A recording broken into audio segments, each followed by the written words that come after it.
Olá, começamos agora mais um Verdade e Vida, programa da Igreja Presbiteriana do Brasil, preparado com muita alegria, muito zelo e muito carinho para você que nos acompanha. Temática de hoje, os sinais da segunda vinda de Cristo. Daqui a pouquinho o reverendo Hernandes Dias Lopes trará a mensagem sobre esse assunto. Tenho certeza ela será esclarecedora, mas antes disso, tem um bate-papo especial.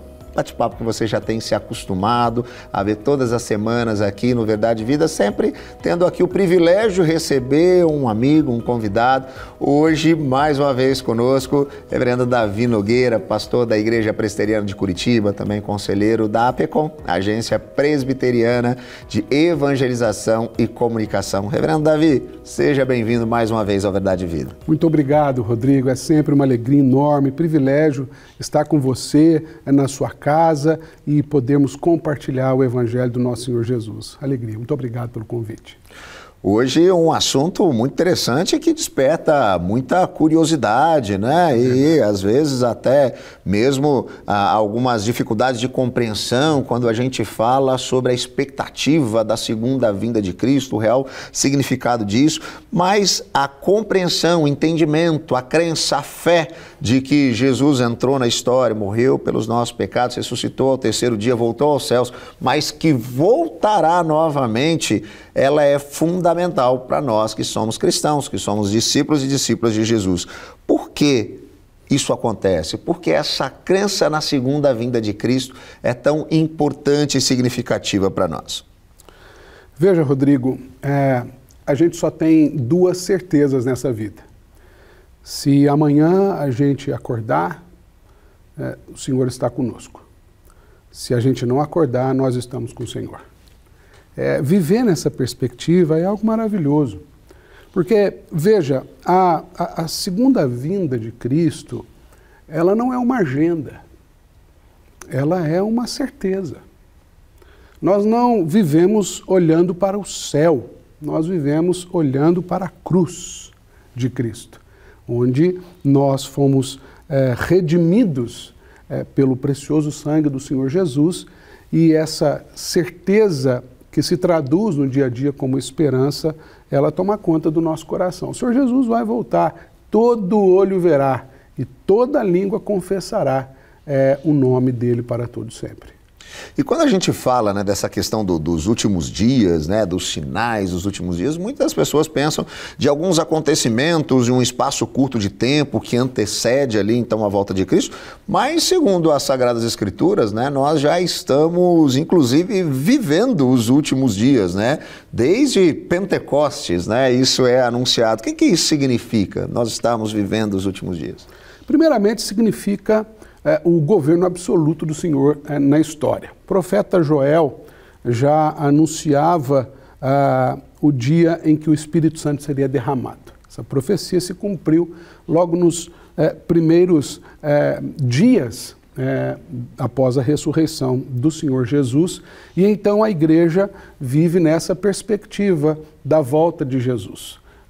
Não é algo, como disse, que se torna uma agenda, mas uma perspectiva. Agora é importante essa questão dos sinais propriamente ditos. No texto de Mateus 24, o próprio Senhor Jesus é argumentado sobre isso. Mas, veja, uma perspectiva interessante, Rodrigo, e eu queria convidar você a pensar comigo nisso. Nós somos muito presos à ideia de tempo, começo e fim. Né? Um dedinho de teologia. Existem algumas palavras na Sagrada Escritura, especialmente no grego, língua original do Novo Testamento, que estão traduzidas para o português como princípio e fim. Mas veja, dizer que o princípio é o começo depende muito do seu contexto. Assim como dizer que o fim dos tempos também é o encerramento, é determinado pelo seu contexto. O Senhor Jesus, em Mateus 24, ele diz que nós vamos observar essas mazelas da vida. Guerras, rumores de guerras, pandemia e tudo isso que nos afeta. Agora, ele diz que tudo isso é o princípio das dores. Não significa que quando essas coisas começarem a acontecer, o mundo vai acabar. mas significa que estas coisas causam dor. O princípio ativo da dor, viver ao vivo. E justamente por isso, termina dizendo que o evangelho será pregado, então virá o fim. Porque assim como essas coisas, essas tragédias causam dor, o evangelho é a finalidade, é o propósito, é o antídoto. É a graça de Deus para a gente viver diante dessas dores. E isso é toda a nossa vida até a volta de Jesus. O reino, então, ele se inicia ali com Cristo, a gente começa, né, a ter essa expectativa, ele envia, né, sobre nós o Consolador, como você disse, foi, né, prometido, né, uma profecia ali ainda nos tempos de Joel, e a gente, então, passa a viver mais ainda em um mundo que é instável, porque o reino de Deus, ele se estabelece com a vinda de Cristo, mas ele não se dá de forma plena, isso acontecerá na eternidade, mas como esse mundo, então, ainda é instável, ainda está contaminado pelo pecado, nós vivemos essas nuances. Como que a gente pode perceber isso no dia a dia, né? De que ainda que Jesus tenha estabelecido o seu reino, ele ainda não se deu de forma plena. O que mostra isso para a gente? A gente costuma dizer que o reino de Deus é já, mas ainda não. Já porque ele está próximo. É interessante, eu gosto de pensar assim, Rodrigo, próximo, não como algo que está chegando, mas próximo como essa água está de mim, ao alcance da minha mão. O reino de Deus está diante de nós. Ele foi inaugurado com a chegada do nosso Senhor Jesus. Mas algo interessante que nós precisamos perceber é que é justamente por conta dessa instabilidade própria da existência humana e de todas as questões que envolvem a vida, que nós estamos aqui agora, dizendo para você que o reino de Deus está aqui, ao seu alcance, que Cristo morreu na cruz, ressuscitou e habita na história por meio do seu Espírito e vai voltar. Nós estamos compartilhando isso para que você vive em novidade de vida, para que você entenda que há uma outra perspectiva de viver o dia a dia, que é a perspectiva do Evangelho, é viver todos os dias no Senhor, para o Senhor, porque dele, por meio dele, e para ele são todas as coisas, a ele a glória para sempre.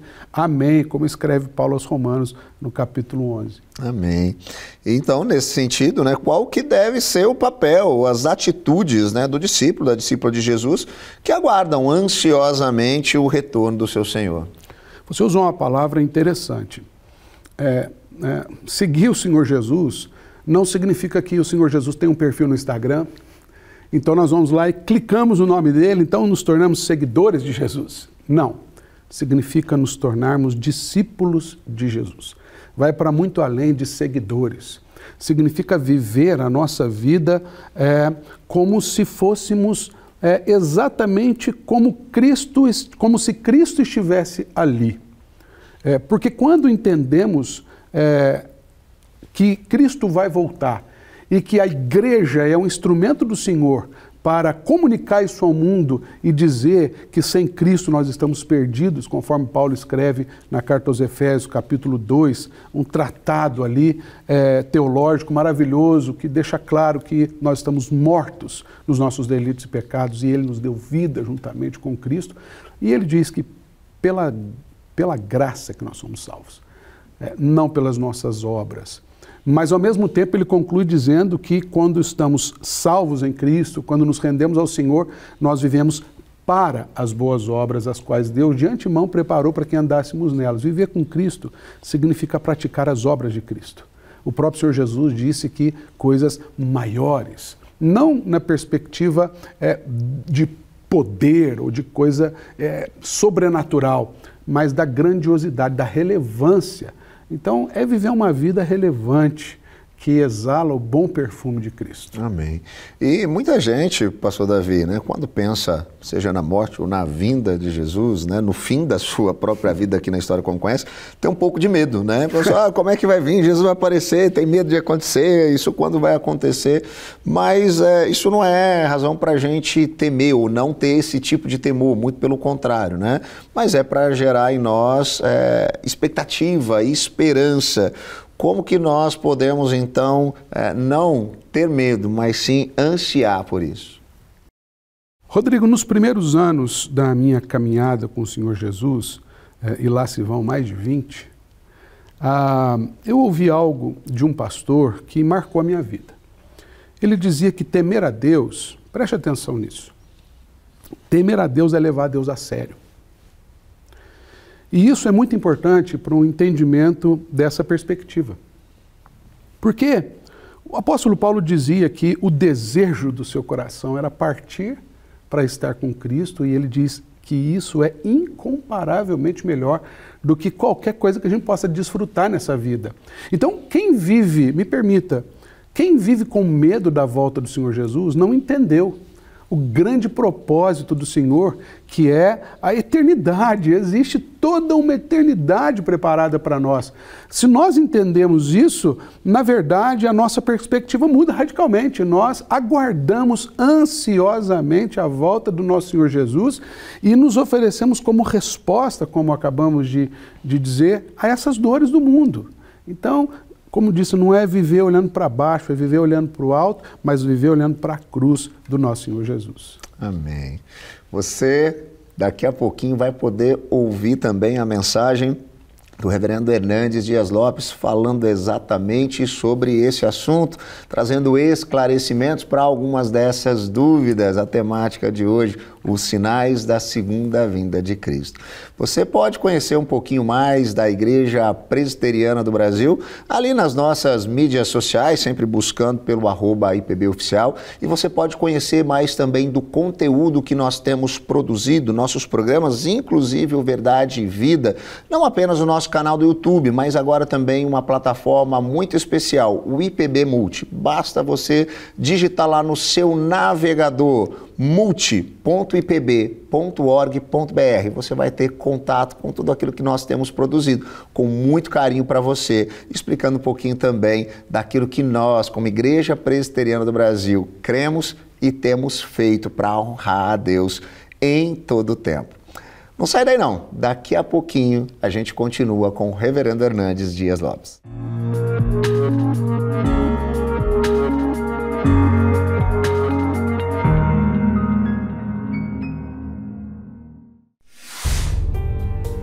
Ansiedade é preocupação exagerada, pressa, angústia, medo.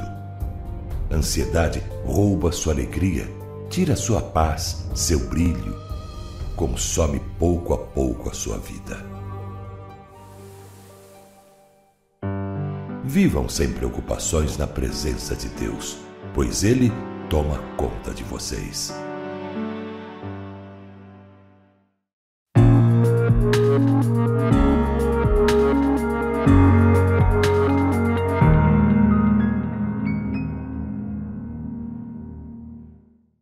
Eu quero partilhar com você a palavra de Deus, trazendo um assunto da mais alta importância para todos nós, um tema atual e necessário, os sinais da segunda vinda de Cristo.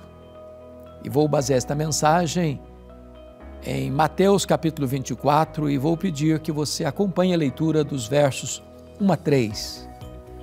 Mateus 24, verso de 1 a 3. Vamos ouvir a leitura deste texto. Tendo Jesus saído do templo, ia se retirando quando se aproximaram dele os seus discípulos para lhe mostrar as construções do templo. Ele, porém, lhes disse: Não vedes tudo isso? Em verdade vos digo que não ficará aqui pedra sobre pedra que não seja derribada. No Monte das Oliveiras achava-se Jesus assentado, quando se aproximaram dele os discípulos em particular e lhe pediram: Dize-nos quando sucederão essas coisas e que sinal haverá da tua vinda e da consumação do século. O Senhor Jesus Cristo está no Monte das Oliveiras, de frente para o templo, ampliado e embelezado pelo rei Herodes o Grande, o Herodes I. Era um palácio de uma beleza magnificente, um palácio de mármore bordejado de ouro, uma das obras arquitetônicas mais belas daquele primeiro século. Os discípulos galileus, olhando para aquela construção monumental, dizem assim para Jesus: Mestre, vede, que templo, que obras, que construção. E Jesus responde para eles: pois não ficará pedra sobre pedra.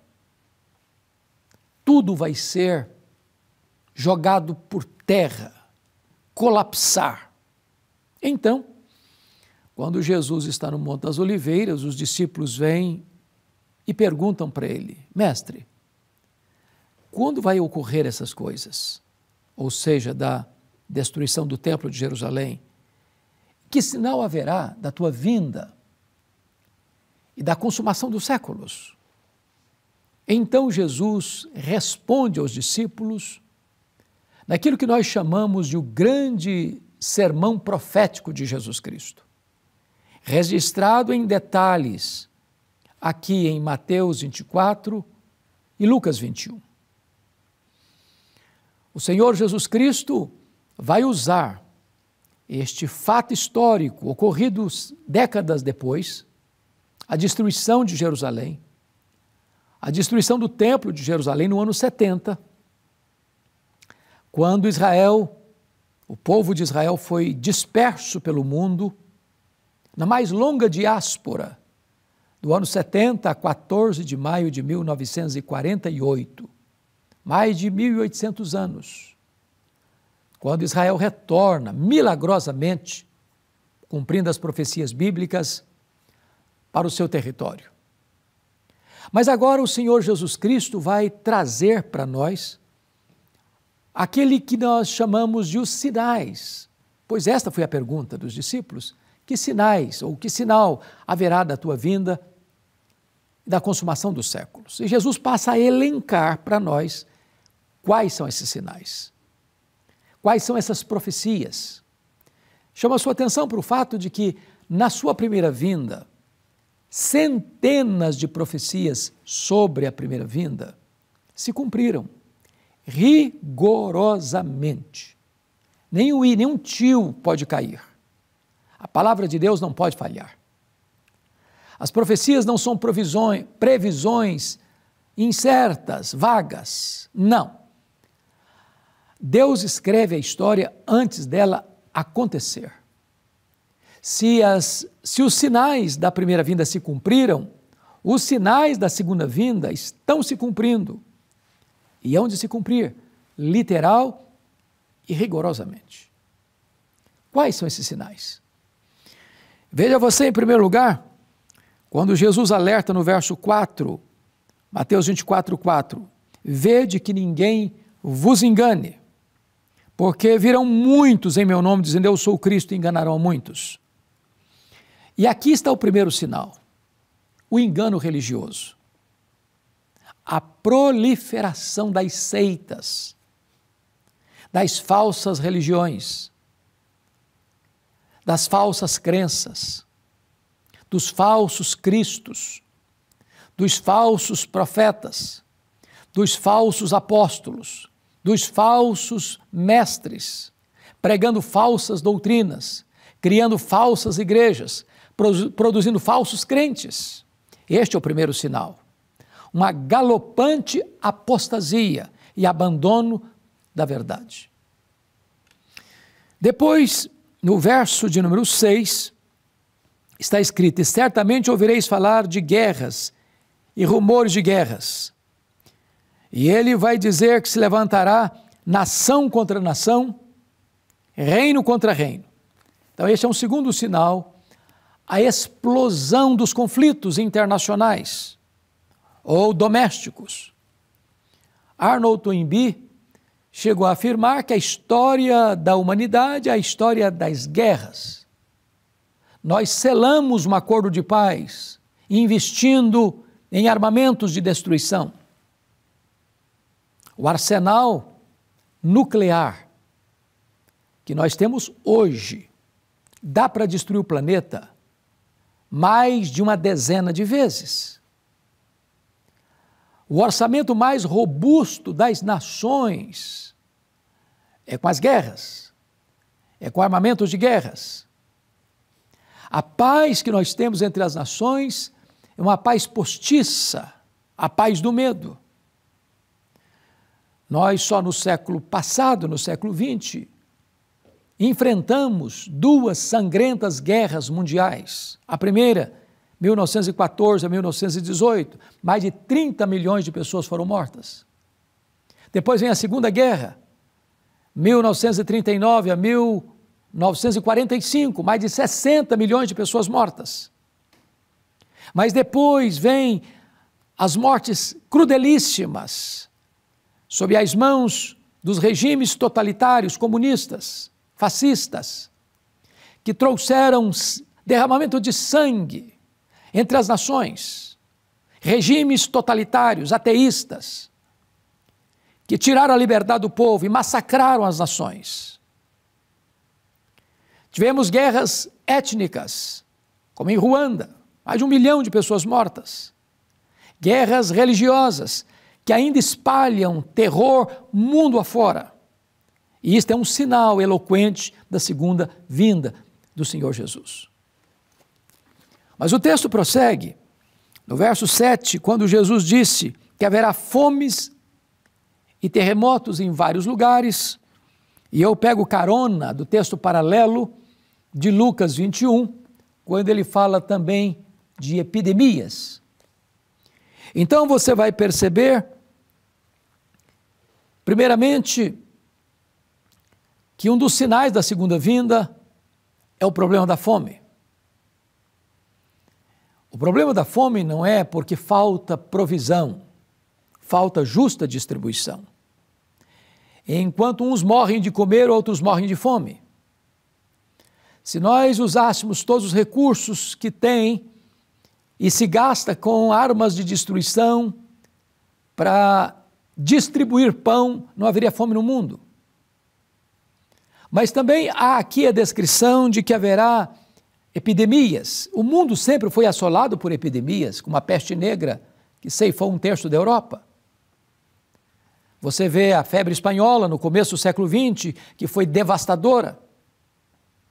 Você vê a pandemia da Covid-19, que assolou o mundo, gerando mais de 6 milhões de pessoas ceifadas por este vírus.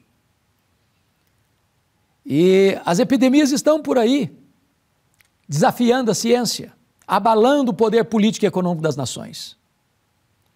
Mas também o Senhor Jesus alertou para a questão dos terremotos. Vale destacar que esses terremotos, que sempre existiram, estão se intensificando num volume estratosférico. Tudo isso são alertas de Deus, são sinais para que nós antenemos e levantemos a nossa atenção, que Jesus breve voltará. Mas tem mais, no versículo 8, Jesus fala da perseguição religiosa. Então sereis atribulados e vos matarão, sereis odiados de todas as nações por causa do meu nome.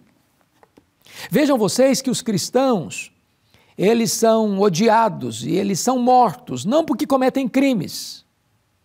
Eles são odiados por causa do nome de Jesus. São odiados por ter uma Bíblia. São odiados por falarem do nome, que é sobre todo nome, o nome de Jesus. São presos, são torturados, são fuzilados, são jogados nas cortinas de ferro, nas cortinas de bambu. Ainda hoje, em muitos países, você é perseguido se você se declarar um cristão. Muitos filhos são deserdados por seus pais ou até assassinados por eles, se declaram cristãos.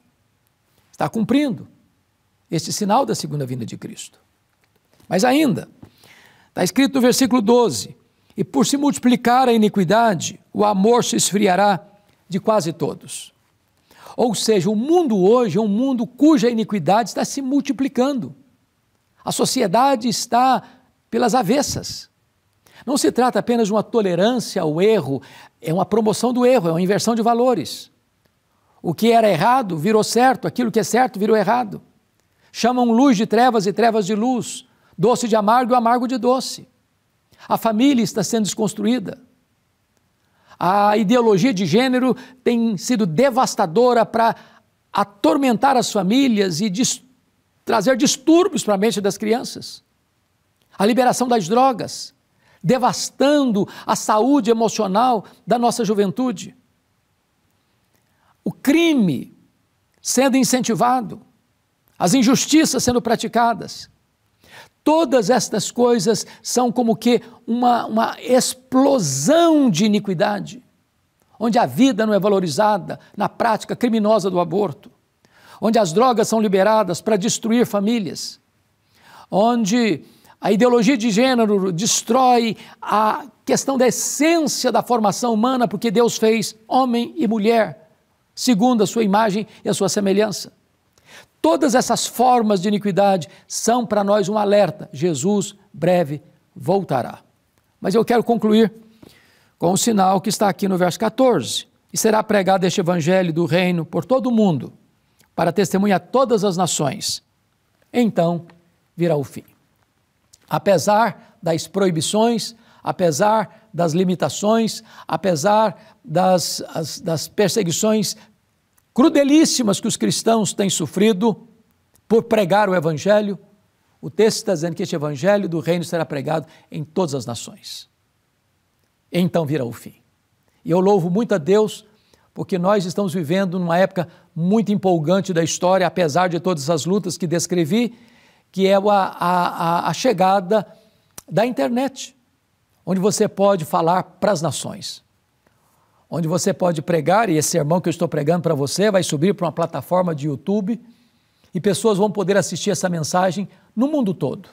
E eu louvo a Deus por isso, porque desta maneira nós estamos com portas e janelas abertas para o mundo, para que o evangelho seja pregado em todo o mundo, e assim cumprir essa profecia bíblica. Está escrito: então virá o fim, então Jesus voltará, então Jesus se assentará no trono para julgar as nações, então Jesus Cristo vai reinar com a sua igreja para sempre e sempre e sempre.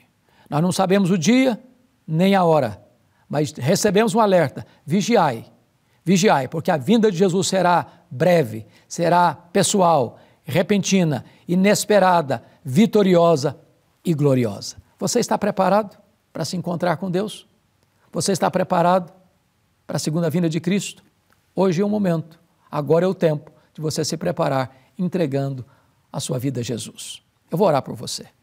Deus, eu te peço que tu apliques a tua palavra ao coração daqueles que estão nos assistindo, para que possam ter um encontro com Cristo e receberem dele a vida eterna. Oramos assim, em nome de Jesus. Amém.